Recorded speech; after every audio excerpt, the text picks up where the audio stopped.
Et avec Léa Salamé, nous recevons ce matin dans le grand entretien du 7-9 la présidente de la région Île-de-France, également présidente du mouvement Libre. Questions et réactions au 01 45 24 7000 sur les réseaux sociaux et l'application mobile de France Inter. Valérie Pécresse, bonjour. Bonjour. Samedi, une nouvelle journée de mobilisation contre la loi sécurité globale s'est déroulée. Elle a été émaillée de violences à Paris, dans le 20e arrondissement. Des voitures ont été incendiées, des vitrines cassées, des policiers attaqués. En France, pour ce samedi de manifestation, il y a eu 67 policiers blessés, 95 interpellations. Dans ces violences, Valérie Pécresse, voyez-vous des actes isolés, une aggravation du climat social du pays ou tout simplement, comme le dit Bruno Retailleau, une chienlit qui doit cesser?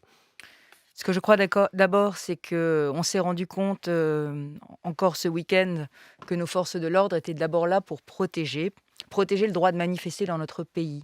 Et je pense que c'est une prise de conscience qui est importante pour tous ceux qui aujourd'hui, les critiquent. Alors par ailleurs, je suis, mais comme tous les Français, comme tous les Parisiens, je suis, lassée, épuisée de voir, ces violences, ces kyrielles de violence toutes les semaines.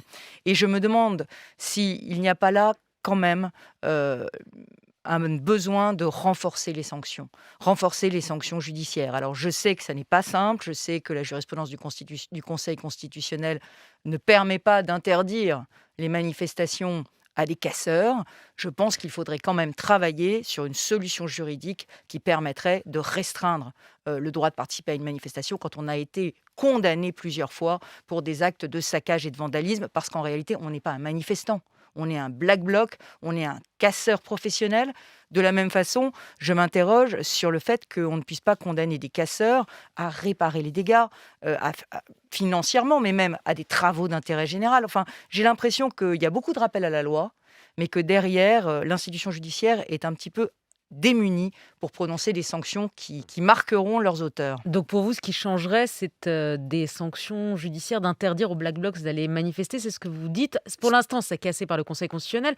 C'est un problème judiciaire, selon vous, de sanctions judiciaires Bah, ou un problème de maintien de l'ordre? je crois qu'il faut qu'on soit encore plus ferme dans les sanctions. Aujourd'hui, les sanctions sont essentiellement des rappels à la loi. Je crois qu'il faut qu'on aille vers le travail d'intérêt général. Je crois qu'il faut aller vers de la réparation financière, et je crois aussi qu'il faut qu'on travaille à essayer, d'une manière ou d'une autre, de pouvoir restreindre le droit de Mhm. participer à une manifestation quand on est connu pour être et condamné pour être ultra violent. Alors je sais que c'est compliqué, de limiter le droit de manifester, mais s'agissant de personnes qui sont des professionnels de la casse et du saccage, à un moment donné, ça devrait être possible. Et plus largement, Valérie Pécresse, quel regard portez-vous sur ces dernières semaines de tensions, de polémiques autour de l'article 24 de la loi de sécurité globale? Le gouvernement a-t-il bien fait, selon vous, de reculer, de reprendre la copie? Est-ce que le sujet est clos désormais? Pour moi, cet article 24, il est mort. Il est mort le jour où on l'a, assimilé au fait que les journalistes devraient s'accréditer pour aller manifester. Ce qui n'était pas d'ailleurs dans la rédaction initiale de l'article, mais ça a été dit. Et à Ce qui a partir du été moment laissé entendre, voilà, laissé entendre par le ministre de par l'intérieur. Gérald Darmanin. À partir du moment où on a donné le sentiment avec cet article 24 de limiter la liberté de la presse, à partir de ce moment-là, cet article était voué à l'échec. Et donc, partant d'une bonne intention qui était celle de protéger les forces de l'ordre contre les agressions personnelles et le harcèlement sur les réseaux sociaux, on est arrivé à un article qui cristallise, j'allais dire, toutes les oppositions. Et donc, je crois que cet article 24, pour moi, il doit être complètement, sorti de cette loi. Le président de la République a reconnu vendredi qu'il existait des violences par des policiers, expression qu'il dit préférer à celle de violences policières, même si, a-t-il dit sur Brut, je peux le dire si vous le voulez, des violences policières. Sur ce point, Xavier Bertrand a dénoncé une faute qui n'est pas pardonnable. Selon lui, le président a lâché les forces de l'ordre en acceptant de parler de violences policières. Quelle est votre position dessus? Le en même temps en matière de régalien, ça marche pas. On ne peut pas à la fois, dire une chose à certains interlocuteurs et une chose à d'autres interlocuteurs. Donc le sujet est simple pour moi, et c'est ce que je demande. Le chef d'État doit soutenir indéfectiblement les forces de l'ordre. Ça ne veut pas dire qu'à chaque fois qu'il y a une faute individuelle, ça ne veut pas dire qu'à chaque fois qu'il y a un dérapage raciste, ça ne veut pas dire qu'à chaque fois qu'il y a un acte qui sort complètement du cadre déontologique policier, il ne faut pas le sanctionner fermement et il ne faut pas avoir des condamnations qui soient exemplaires. Au contraire, la police doit être exemplaire parce qu'elle est la police. Mais je crois que le président de la République a donné le sentiment, effectivement, dans cette interview, de mettre en cause, de jeter le soupçon sur les policiers, et ça n'est pas acceptable. Hmm. Il a aussi déclaré dans cette interview qu'il y avait dans la police un problème de contrôle au faciès. Quand on a une couleur de peau qui n'est pas blanche, quand on est un garçon, on est identifié comme un facteur de problème. Êtes-vous d'accord avec ça? Ça ne peut pas être le mode de fonctionnement de la police. Et moi, je crois qu'il faut qu'on ait des garanties là-dessus. Les garanties, c'est très simple, c'est les caméras piétons. Pour moi, la caméra piéton et la généralisation de la caméra piéton, c'est quelque chose qui protégera à la fois nos policiers contre tout soupçon et en même temps qui permettra de vérifier qu'ils remplissent leur mission dans des bonnes conditions de déontologie. C'est pour ça que la région s'est beaucoup investie sur le financement de ces caméras. On en a déjà financé 500 pour les polices municipales et on en finance aussi pour les forces de sécurité dans les transports en commun. Et ces caméras piétons, elles protègent. Elles protègent à la fois les Français et elles protègent aussi les policiers et elles permettent de manière très neutre de dire toute la vérité sur les interpellations et sur leurs conditions. Donc pour vous, ça permettra de lutter contre les contrôles aux faciès? Ça permet de lutter contre tout soupçon qui pourrait porter sur les forces de l'ordre et leur mode C'est d'intervention. un soupçon, c'est une réalité, les contrôles aux faciès, Valérie Pécresse? Moi, je ne peux pas accepter qu'on dise que nos policiers ne font pas leur travail de manière déontologique. Je pense qu'aujourd'hui, le sujet, c'est de garantir cela. Il y a un ressenti qui existe. Eh bien, il faut donner les preuves que ce ressenti est inexact. Le défenseur des droits donne les preuves en disant qu'un homme de couleur noire a beaucoup, beaucoup plus de chances. Je ne vais pas citer le chiffre parce que je ne l'ai pas en tête. Moi, mais j'aime des pas dizaines de fois de plus de chances. Je vous sortirai le Je chiffre. n'aime pas ce mot de chance, de risque. De risque De d'être contrôlé qu'un De homme risque. blanc. Eh bien, si c'est le cas, il faut que ça change. Et donc, ça veut dire qu'il faut qu'on ait les conditions d'un bon fonctionnement de la police. Arrive en Conseil des ministres cette semaine le projet de loi confortant les principes républicains, naguère appelé projet de loi pour lutter contre les séparatismes. Parmi l'arsenal de mesures proposées, il y a la création d'un délit de haine en ligne, c'est l'article 25, on a parlé du 24, ça c'est le 25 d'une autre loi. La création de ce délit, comment l'accueillez-vous? C'est une bonne chose? Quand on sait qu'aujourd'hui, effectivement, le déferlement de haine sur les réseaux sociaux peut conduire à l'assassinat d'un professeur, on comprend qu'on est obligé de durcir cet arsenal législatif. Ce n'est pas de gaieté de cœur, parce que moi, j'ai toujours été attachée à la liberté d'expression et voilà, les hommes politiques ont l'habitude de faire l'objet de critiques, y compris sur les réseaux. Et quand je dis critique, c'est un euphémisme, parce que les réseaux sociaux sont quand même l'amplificateur du déconomètre, parfois verbal. Mais le problème, c'est qu'il ne s'agit plus d'insultes aujourd'hui. Il s'agit de menaces de mort. Et les insultes peuvent dégénérer en menaces de mort. Vous avez reçu, je crois, Cécile Duflot, qui elle-même fait l'objet d'un harcèlement et à qui je veux adresser évidemment ce matin toute ma profonde sympathie. Être harcelé, quand on est célèbre, c'est une chose. Quand on est anonyme, c'est beaucoup plus difficile. Donc je crois que malheureusement, la création de ce délit se justifie et j'espère qu'on va trouver la bonne rédaction pour qu'il soit constitutionnel. Sur la lutte contre les séparatismes, vous dites dans le JDD, on n'éradiquera pas l'islamisme si on ne casse pas les ghettos urbains. Vous prenez comme exemple le plan Borloo qui entendait s'attaquer aux ghettos urbains. Le gouvernement affirme que 85% du plan Borloo a déjà été mis en œuvre ou est en passe de l'être.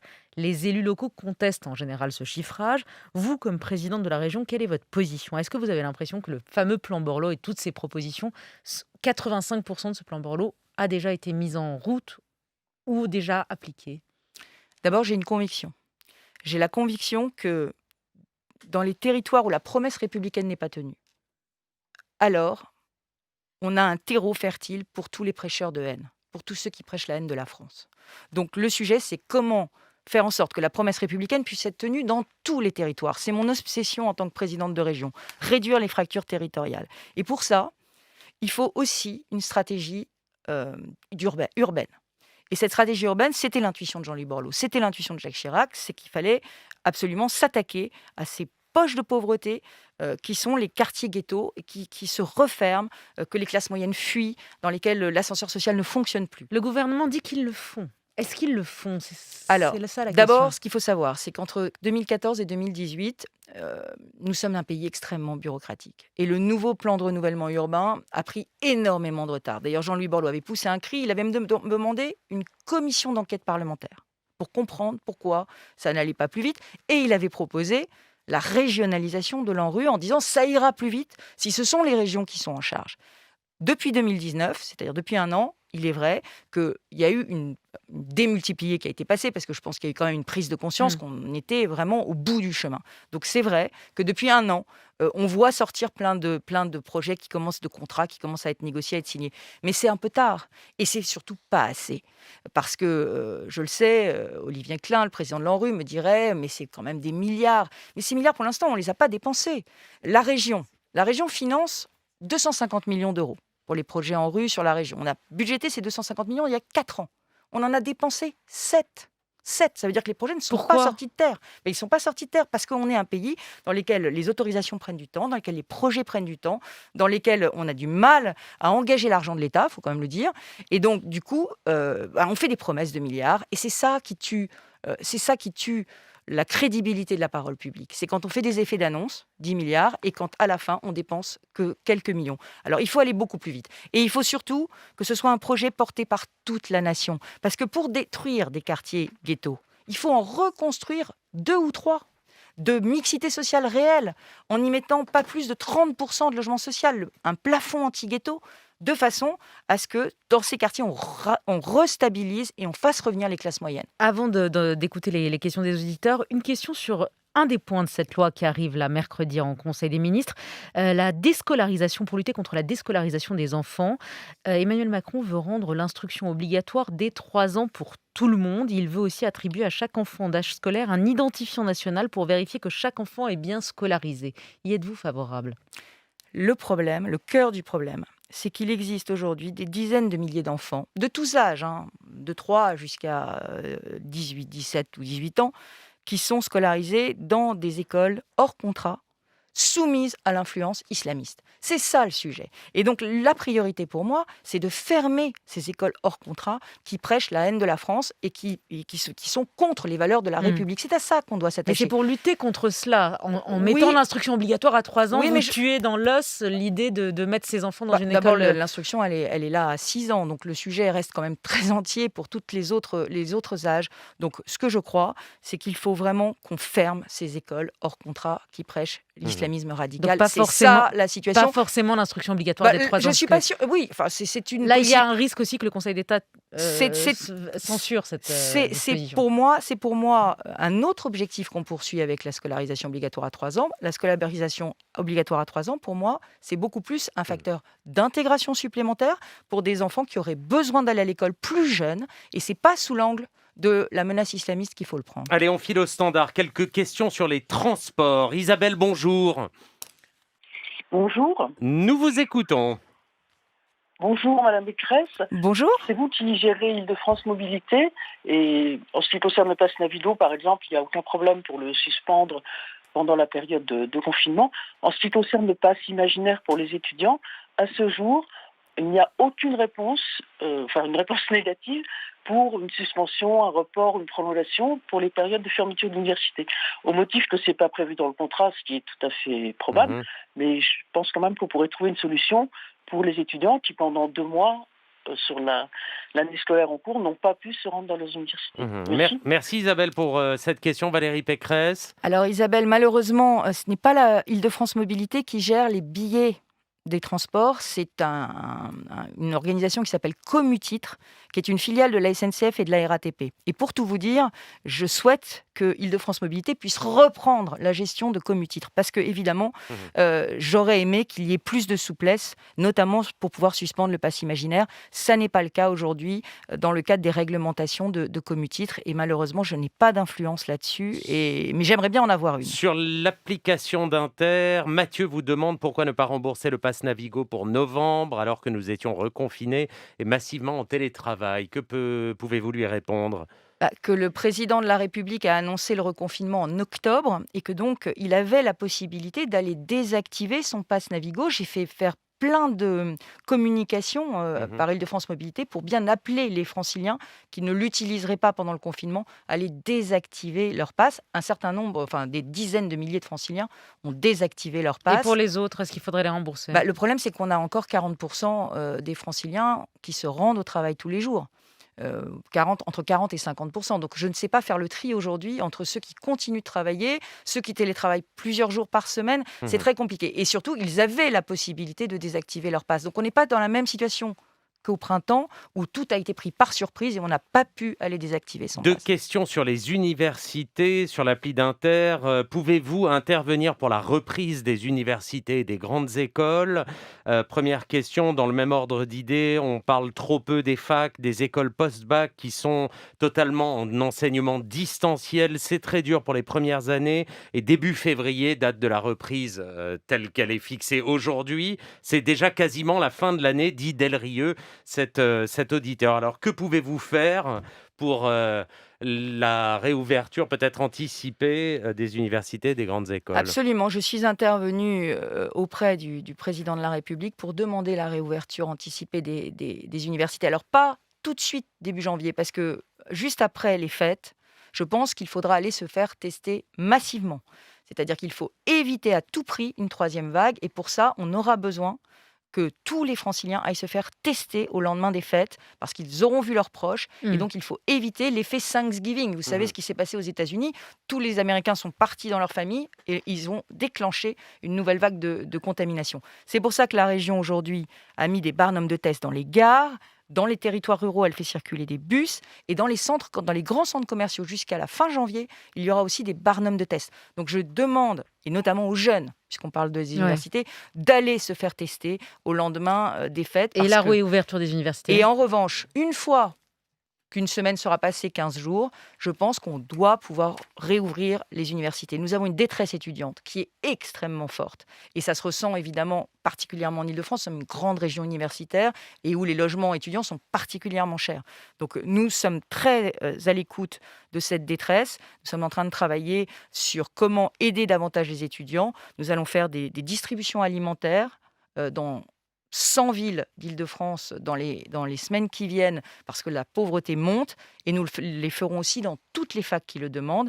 Nous avons donné un chèque de 100 euros pour tous les étudiants boursiers pour leur permettre de payer leurs abonnements Internet, et on va continuer à les accompagner. Il faut qu'ils retrouvent le chemin de l'université ou de l'école.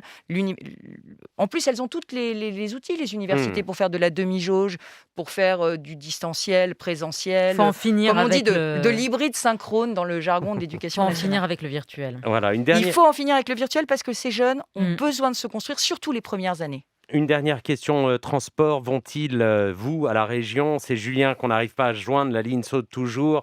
Allez-vous étendre les subventions pour les propriétaires de vélos qui vont électrifier leurs vélos?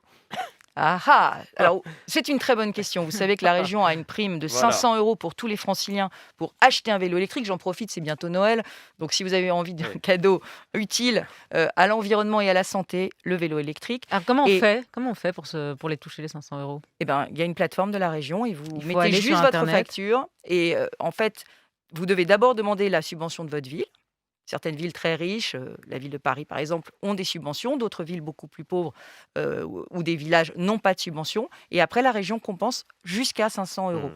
Sur le rétrofit, parce que ça s'appelle comme ça, des vélos classiques en vélo électrique. Je souhaitais aussi pouvoir aider ce rétrofit. Mais je me heurte à une contrainte, c'est que pour l'instant, il n'y a pas de réglementation sur le rétrofit.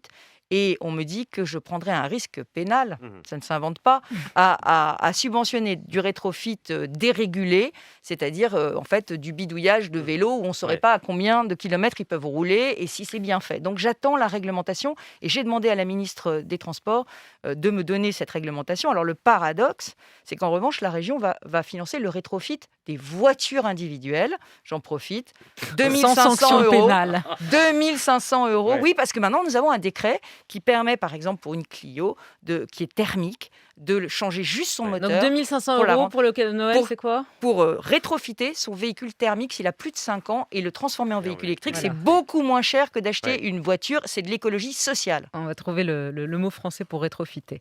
Jean Castex a tracé les grands axes de la campagne de vaccination. Les pensionnaires des EHPAD en priorité dès janvier, en février pour les personnes fragiles et âgées, enfin au printemps pour la population en général. La Grande-Bretagne commence à vacciner demain. Le séquençage, le calendrier français vous semble-t-il bon ou en retard? Alors, je dois malheureusement constater que les régions sont tenues totalement à l'écart de la stratégie vaccinale. Je crois que Renaud Muselier a porté notre voix pour dire qu'on était l'arme au pied pour aider le gouvernement, notamment sur la logistique, parce que nous avons beaucoup d'infrastructures. Nous gérons par exemple les instituts de soins, de formation en soins infirmiers. Donc, on a proposé notre aide. Pour l'instant, on n'en a pas voulu. Alors, Pourquoi on ne la veut pas, votre aide? écoutez, ça, il faudra le demander au gouvernement. Mais en revanche, ce que je souhaite, et ce à quoi je serai très vigilante sur la stratégie vaccinale, c'est qu'il y ait un égal accès au vaccin dans tous les territoires. Parce que vous le savez, la désertification médicale, malheureusement, est une réalité. Elle est une réalité dans les quartiers populaires, mais aussi, et encore plus, dans les territoires ruraux. Donc, il faut qu'on ait une égalité d'accès de tous les Français au vaccin. C'est pour ça que les régions proposent leur aide. C'est pour pouvoir faire de la vaccination sur roue ou bien pouvoir amener les vaccins au plus près des habitants. Valérie Pécresse, dernière question. Jean-Michel Blanquer devrait diriger la liste La République En Marche au régional face à vous en juin prochain. La majorité vous met un homme de droite, respecté par votre camp politique, l'homme du retour de l'autorité à l'école. Vous le prenez comme un affront? On m'annonce une demi-douzaine de ministres du gouvernement sur cette campagne régionale en Île-de-France. Alors je me pose une question. Je ne savais pas qu'il y avait autant de ministres du temps libre au gouvernement. Voilà, nous sommes dans une triple crise sanitaire, économique et sociale, sécuritaire, terroriste.